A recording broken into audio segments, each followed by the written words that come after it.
السلام عليكم ورحمة الله وبركاته. الحمد لله كفى وسلام على عباده الذين اصطفى. أما بعد فأعوذ بالله من الشيطان الرجيم. بسم الله الرحمن الرحيم. يا أيها الذين آمنوا قوا أنفسكم وأهليكم نارا. صدق الله العظيم. بزرگوں، دوستوں اور بھائیوں اور محترم خواتین، اللہ تعالیٰ نے اس آیت مبارکہ میں ہر انسان کو دو ذمہ داریاں دی ہیں. پہلی ذمہ داری اپنی خود کی ہے اور دوسری ذمہ داری اپنے گھرانے کی ہے کہ اپنے آپ کو جہنم کی آگ سے بچانے کی فکر کی جائے اور اپنے گھرانے کو بھی جہنم کی آگ سے بچانے کی فکر کی جائے. اللہ تعالیٰ نے ہم سب کو دنیا میں ذمہ داریاں پوری کرنے کے لیے بھیجا ہے. ایک اپنی ذمہ داری ہے کہ خود کو دیندار بنائیں، سنت اور شریعت کا پابند بنائیں، اور ایسے ہی یہ ذمہ داری بھی دی ہے کہ اپنے گھر والوں کو، اپنی اولاد کو دیندار بنایا جائے، سنت اور شریعت کا پابند بنایا جائے اور سنت اور شریعت سکھائی جائے. اس لیے کہ اللہ تعالیٰ نے جو اولاد ہمیں دی ہے یہ اللہ کی نعمت ہے اور اللہ کی امانت بھی ہے، اور اس امانت کے سلسلے میں اللہ تعالیٰ ہم سے قیامت میں پوچھیں گے کہ ہم نے اس امانت کا کیا حق ادا کیا ہے. اسی لیے اللہ تعالیٰ نے اور حضرت رسول اللہ صلی اللہ علیہ وسلم نے ہم سب کو اس کی ذمہ داری دی کہ خود دین پر چلیں، اپنے بچوں کو دینی تربیت اور دینی ماحول دیں. ماحول دو چیزوں کا نام ہے. ایک جس جگہ پر وقت گزارتے ہیں اور دوسرا جن لوگوں کے ساتھ ہماری زندگی کے اوقات گزرتے ہیں. جن لوگوں کے ساتھ ہماری زندگی کے اوقات گزرتے ہیں اگر وہ نیک ہیں تو ہماری خود کی زندگی بھی نیکی پر آئے گی. ہمارے بچے جن کے ساتھ ہوتے ہیں اگر وہ نیک ہیں تو بچوں کی زندگی بھی نیک ہوتی ہے. اس لیے کہ آدمی اچھا ہو لیکن جن کے ساتھ وقت گزار رہا ہے ان کی عادتیں خراب ہیں تو بہت امکان اس بات کا رہتا ہے کہ وہ ماحول ان کو بگاڑ دے گا.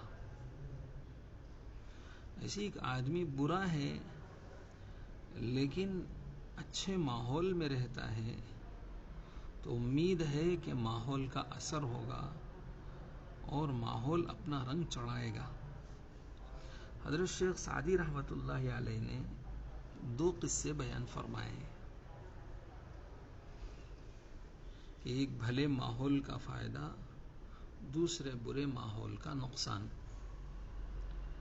حضرت نوح علیہ السلام کا بیٹا، حضرت نوح علیہ السلام، ان کو آدم ثانی بھی کہا جاتا ہے، کہ ان کا بیٹا بری صحبت میں پڑ گیا.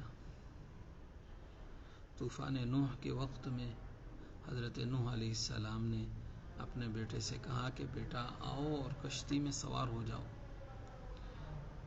یا بنی ارکب معنا، کہا کہ بیٹا ہمارے ساتھ کشتی میں سوار ہو جاؤ.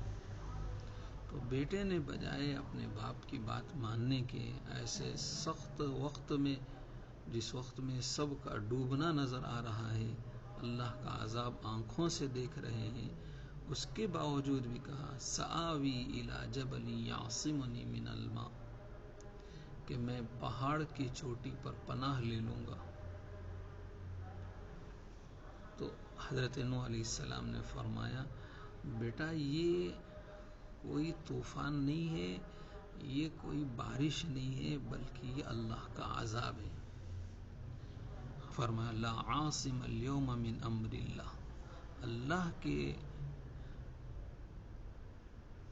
اللہ کی پکڑ سے آج کوئی بچانے والا نہیں ہے، اس لیے تو ہمارے ساتھ کشتی میں سوار ہو جا۔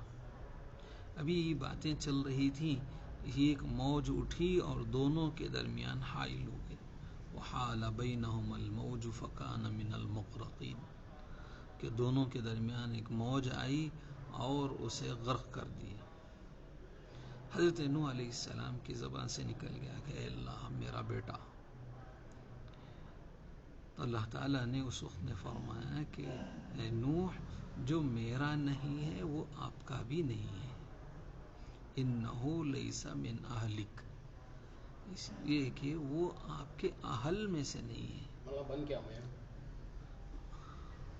تو حضرت نوح علیہ السلام کو اللہ تعالیٰ نے فرمایا انہو لیس من اہلک انہو عمل غیر صالح، اس لیے کہ اس کے جو اعمال تھے وہ نیکوں کے اعمال نہیں تھے۔ حضرت نوح علیہ السلام اس پر اللہ سے بہت معافی مانگتے تھے کہ میں نے ایک نافرمان کی اللہ کے یہاں سفارش کر دی۔ بلکہ کتابوں میں آتا ہے کہ قیامت کے میدان میں لوگ پریشان ہو کر حضرات انبیاء علیہ السلام کے پاس جائیں گے، حضرت آدم علیہ السلام سے کہیں گے کہ آپ اللہ کے یہاں سفارش کرو کہ سارے مخلوق پریشان ہیں۔ حضرت آدم علیہ السلام کہیں گے اگر مجھ سے وہ ممنوع درخت کے بارے میں پوچھ لیا گیا تو میں کیا جواب دے سکتا ہوں۔ لوگ حضرت نوح علیہ السلام کے پاس جائیں گے، وہ کہیں گے کہ میں نے اللہ کے یہاں ایک نافرمان کی سفارش کر دی ہے، اگر آج مجھ سے اس کا سوال ہو گیا تو کیا ہوگا۔ تو حضرت شیخ سعدی رحمۃ اللہ علیہ فرماتے ہیں پسر نوح بابداں بنشست خاندان نبوتش گم شد، کہ نوح علیہ السلام کا بیٹا بروں کی صحبت میں رہا تو حضرت نوح علیہ السلام کے نبوت کے باوجود بھی، نبی ہونے کے باوجود بھی، ان کی نبوت کی وجہ سے اسے کوئی فائدہ نہیں ہو سکا۔ دوسری مثال حضرت نے دی اصحاب کہف کے کتے کی، کہ ایک نجس جانور ہے۔ کچھ نوجوان، اس زمانے میں بادشاہ مشرک تھا، اس نے کہا کہ ایمان چھوڑ دو، دربار میں تمہیں بڑی جگہ دی جائے گی، اس لیے کہ بڑے لوگوں کی اولاد تھی یہ۔ انہوں نے مشورہ کیا کہ کیا کرنا چاہیے، کہ اگر جان بچاتے ہیں تو ایمان چلا جائے گا، ایمان بچاتے ہیں تو جان چلی جائے گی، دونوں کی حفاظت کرنی ہے۔ تو اس لیے یہ حضرات نکل کر یہ غار میں چلے گئے، اور راستے میں ان کے ساتھ ایک کتا بھی ہو گیا۔ وہ جہاں خطرہ ہوتا کتا آگے جا کے ان کی حفاظت کرتا۔ دور تک چلنے کے بعد ایک غار نظر آئی تو وہ حضرات غار میں جا کر سو گئے۔ تو یہ کتا غار کے منہ پر بیٹھ گیا کہ کوئی ان کو نقصان نہ پہنچائے۔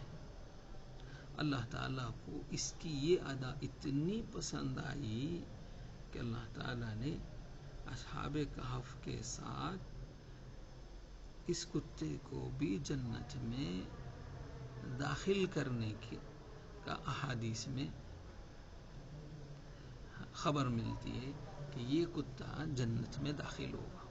کئی جانور ہیں جو جنت میں جائیں گے، اس میں یہ اصحاب کہف کا بھی کتا ہے جو جنت میں جائے گا۔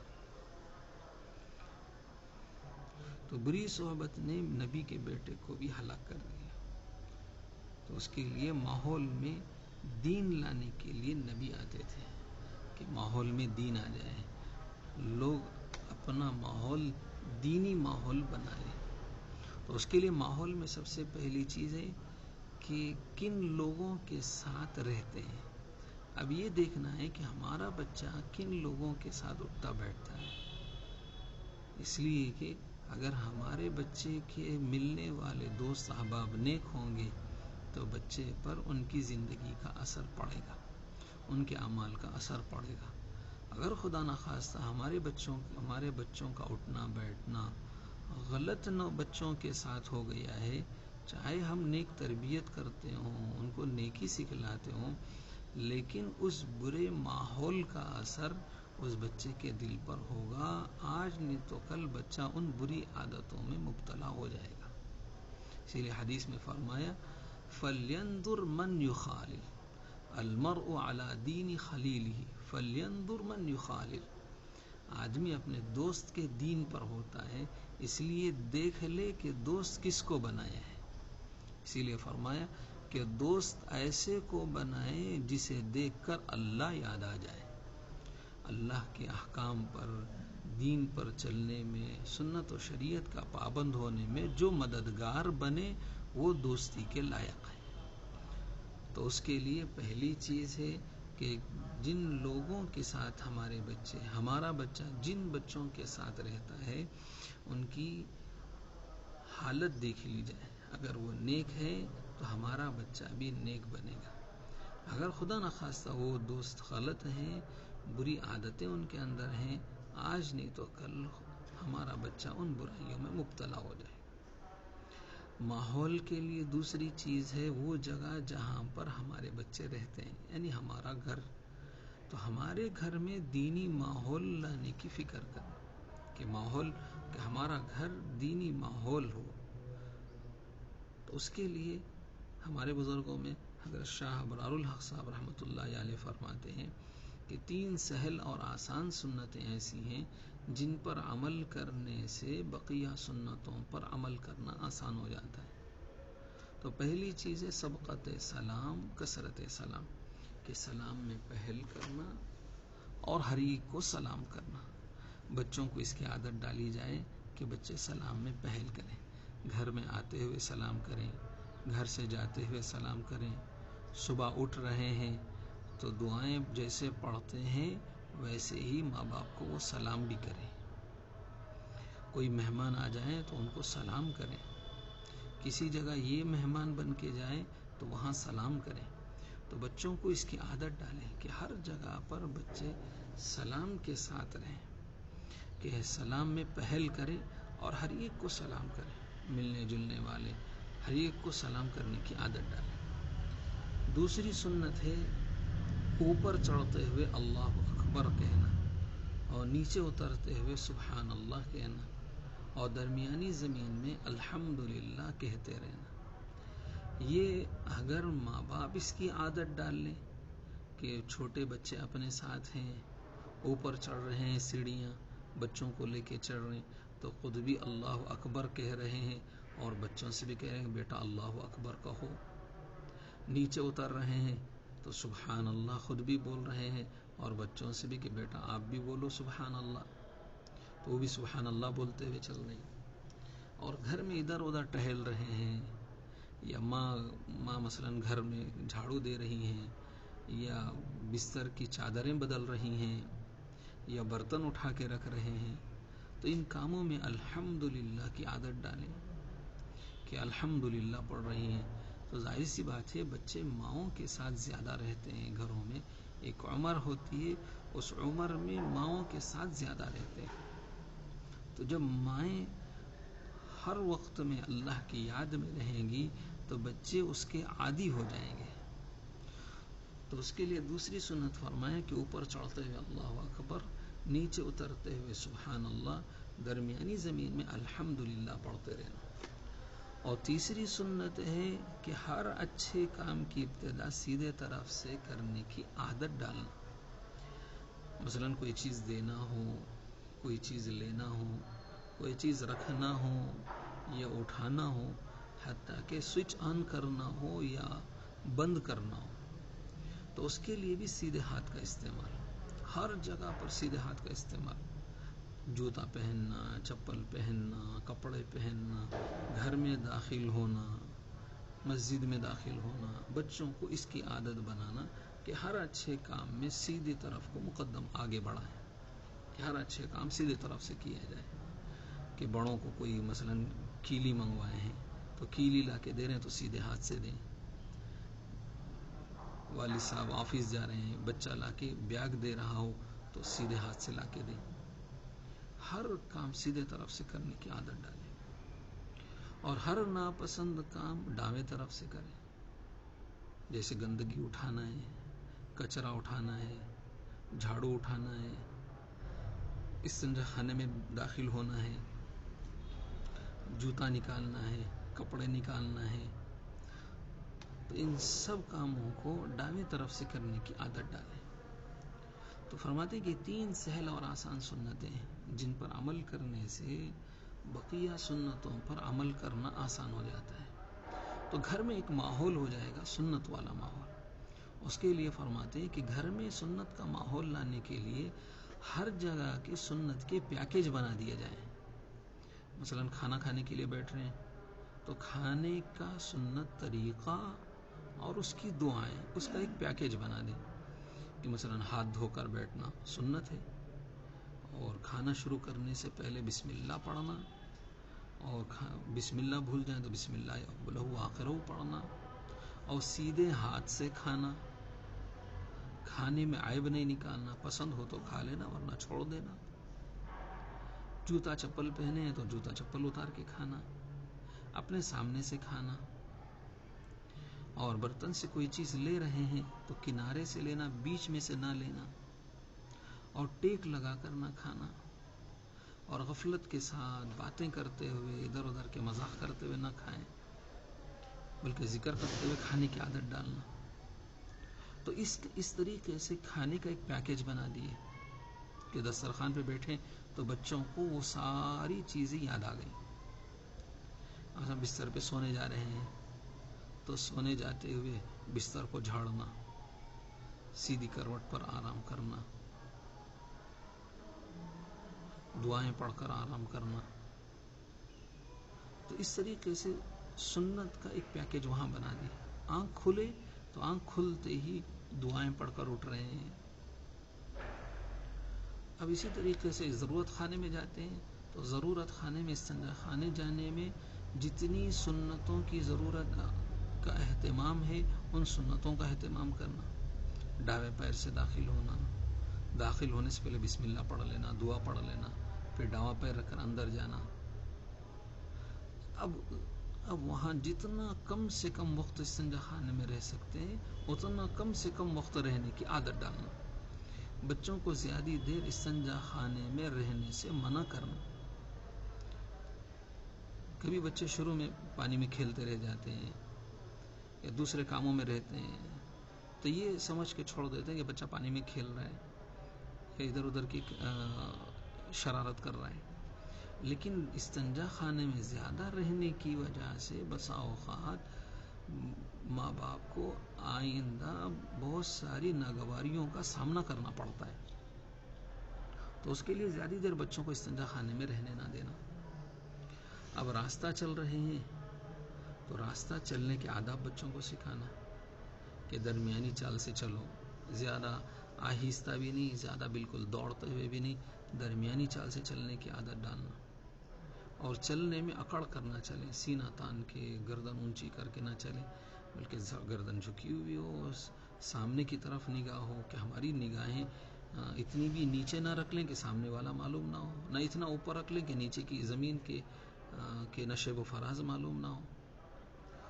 تو بچوں کو چلنے کا طریقہ سکھائیں کہ گردن درمیانی رفتار میں، نگاہ ہماری درمیان میں ہو کہ یہاں سے 5-6 میٹر تک ہماری نگاہ بھی نظر ہو، سامنے بھی نیچے بھی نظر ہو، سامنے کی طرف بھی نظر ہو، درمیانی رفتار سے چلیں۔ اور دوسرا، راستے کے ایک کنارے سے چلیں، راستے کے کونے سے چلنے کی عادت ڈالیں، ایسا نہیں کہ گاڑیاں بھی آ رہی ہیں، بچہ ادھر سے ادھر بھاگ رہا ہے، پریشان ہو گیا ہے. بچوں کو گھر میں یہ ساری چیزیں سکھائی جائیں.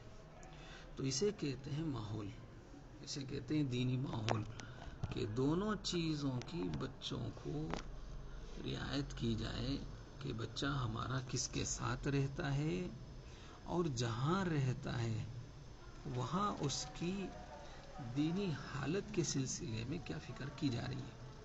یہ دونوں چیزوں کی فکر ہوگی تو انشاءاللہ بچہ دیندار بنے گا. اسی لیے فرمایا کہ بچے کو دیکھ کر ماں کی زندگی کا پتہ چلتا ہے کہ اگر بچہ دیندار ہے تو معلوم ہوتا ہے کہ ان کی والدہ دیندار ہے، اس دینداری کا اثر بچے پر آیا ہے. اگر خدا نخواستہ بچہ بے دین ہے تو مطلب یہ ہے کہ ماں باپ کی بے دینی کا اثر بچے پر پڑا ہوا ہے. عورت یہ عربی کا لفظ ہے، اس کا معنی ہی چھپا ہوا ہے. عورت تو چھپی ہوئی ہے لیکن ان کی زندگی ان کے بچے ظاہر کریں گے. بچوں کے کپڑے دیکھ کر ماں کی ذہنیت معلوم ہوگی، بچے کی زبان سن کے ماں کی ذہنیت معلوم ہوگی، بچے کے طور و طریقے دیکھ کر ماں کے خیالات، ماں کا رہن سہن معلوم ہوتا ہے. تو اس کے لیے بچوں کی دینی تربیت کی فکر کرنا، دونوں چیزیں دیکھنا کہ ہمارے بچے کا اٹھنا بیٹھنا، ہمارے بچوں کا میل جول کس کے ساتھ ہے، اور دوسری سب سے اہم چیز ہم بچے کو گھر میں کیا ماحول دے رہے ہیں. اگر ان دونوں چیزوں پر ہم لوگ غور کریں اور بچوں کی تربیت کریں تو اللہ کی ذات سے امید ہے کہ یہ بچے ہماری آنکھوں کی ٹھنڈک کا سامان بھی بنیں گے، اور انشاءاللہ کل یہ بچے بڑے ہو کر کہیں گے کہ میرے امی ابا نے مجھے دیندار بنایا ہے، میرے امی ابا نے مجھے دنیا آخرت کی خیر و بھلائیاں سکھائی ہیں. اس کے لیے ان دونوں چیزوں کا اہتمام کریں گے تو انشاءاللہ ہمارے بچے دیندار بنیں گے اور امت کے رہبر بن کر زندگی گزاریں گے. اللہ تعالیٰ سے دعا کریں کہ اللہ تعالیٰ مجھے بھی، آپ کو بھی، امت مسلمہ کے ہر فرد کو اپنے بچوں کی دینی تعلیم و تربیت کی فکر کرنے کی توفیق عطا فرمائیں. آمین. وآخر دعوانا ان الحمدللہ رب العالمین. جزاکم اللہ خیر. السلام علیکم ورحمۃ اللہ وبرکاتہ.